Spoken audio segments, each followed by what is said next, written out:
Namaste, Pranam, Gita Dhyanam.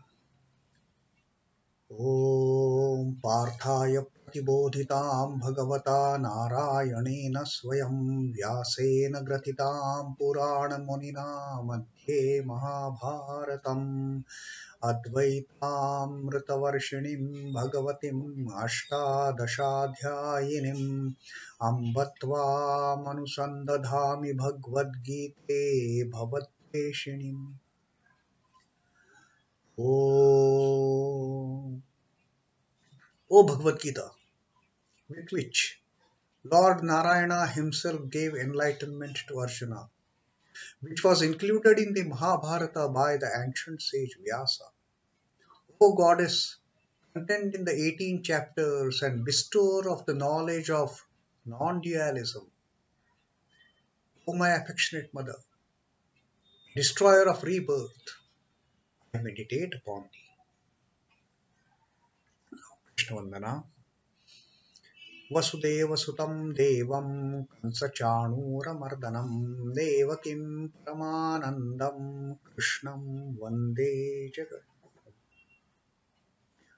O Lord, son of Vasudeva, slayer of Kansa and Chanur, extreme delight for Mother Devaki, O Krishna, the supreme teacher of the universe, my salutations to you. So Sri Krishna, having told us in the previous reading of 52nd verse of having transcended our intellect beyond the tent of delusion, having got ourselves away from that realm of delusion, which is creating this duality between me and the universe, me and the Prakriti. Having transcended that delusion, a person becomes indifferent to things, all the things, whatever discoveries that have happened, all the things that we have heard and that we are going to hear in future. So those talks, all those new things which are coming in, the things which have come into our lives, we totally become indifferent to them, just like a yogi. The yogi is totally indifferent to all those stories and epics from the past and what is going to be in future. He is no way concerned. He is merged in his own self. That is the yogi. And now we may have this doubt that how can this state of indifference, how can this exalted state come upon us? And for that Sri Krishna has given this answer in the 53rd verse, 53rd Shloka of Srimad Bhagavad Gita, Sankhya Yoga, the second chapter.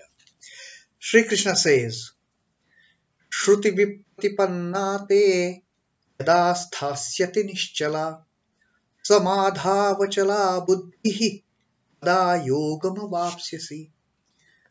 śhruti-vipratipannā, text by what you have heard. Shruti is hearing. Vipratipannā, you have got perplexed, puzzled by all what you have heard. By yadā, when, sthāsyati niśhchalā, when you shall stand, when you shall remain niśhchalā, immovable from whatever you have heard. When you get to that state, we keep on listening, hearing so many things. But when we get into that state of being immovable, of not getting influenced by whatever we have heard or what we are going to hear, samādhāv-achalā buddhis. Samādhāv is in the self. Achalā, steady, good, firm. Buddhis, intellect. When your intellect becomes steady, becomes focused, becomes firm in the self. Tadā yogam avāpsyasi. Then you shall get into that state of self-realization. When you become indifferent to what all people are saying around you or what is going to be said, when you become indifferent to that, then you get yourself fixed in yourself and in the state of samadhi. When your intellect tossed about by the conflict of opinions, this is a very crucial stage, a crucial phrase, vipratipannā, conflict of opinions. And the intellect, having tossed about by hearing all those conflicting opinions, has become poised and firmly fixed in the self, in the equilibrium, in that steadfast state. Then you shall get into that state of yoga. Then you will become a yogi, a true yogi. That's what Sri Krishna has now told us.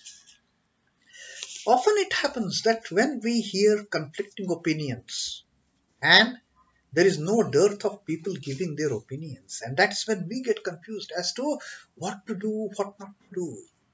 And Sri Krishna says, when you start using your own intellect, confusion comes with getting under that delusion of I am not the self. The self and me are away, are different. This body is mine, the self residing inside. Even at times in day-to-day life, we don't even acknowledge.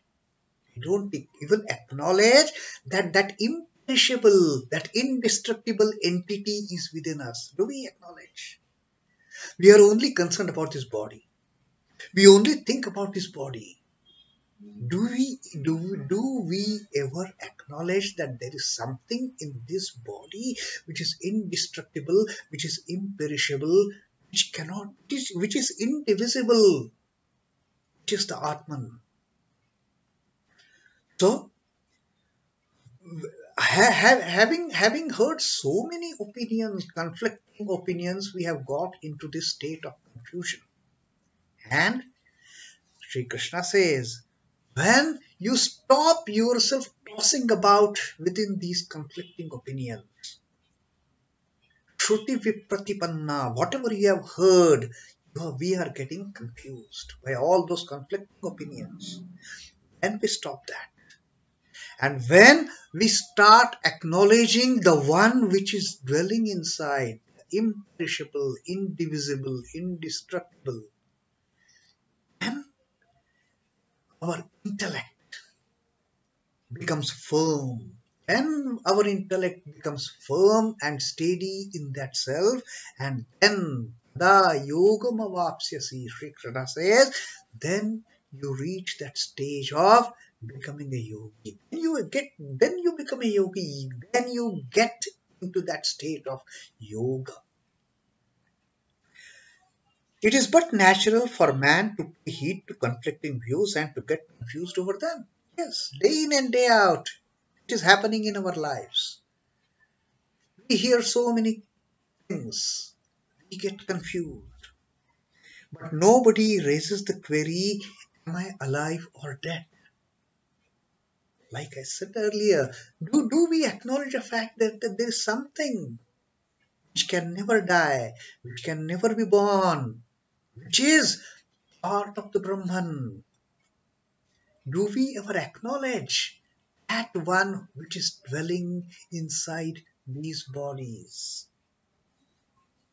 But nobody raises the query, am I alive or dead? And nobody's opinion is sought in this matter. Man's existence is self-evident to him.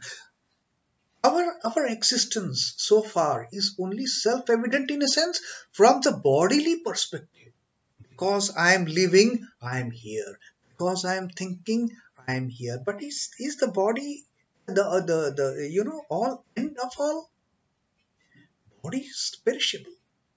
It is today, tomorrow it is not there. But the one dwelling in this body is, it has no beginning, it has no end, it has no life, it has no death. When mentation ceases in equilibrium, it is called samadhi or spiritual illumination. When we start reflecting on that self which is inside, then we start getting onto the path. Then we are on the right path, and then we start asking the question, who am I? Am I the body? Am I the part of this Prakriti? No. This Prakriti, this body, these are all swapnavat, these are all dreamlike, these are all projected. The projections of the indivisible Brahman. And then when we start asking this question, then we get into the mode of getting samadhi, getting spiritual illumination. Yoga reaches its culmination here. This is the end point. Once you have spiritual illumination, once we have the self-realization, that is the end of journey.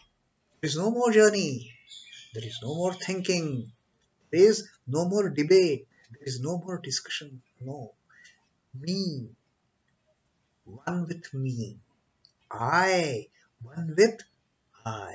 Small I becoming one with capital I. Self. Merging in the self. That is the end of all these tribulations and trials and this journey.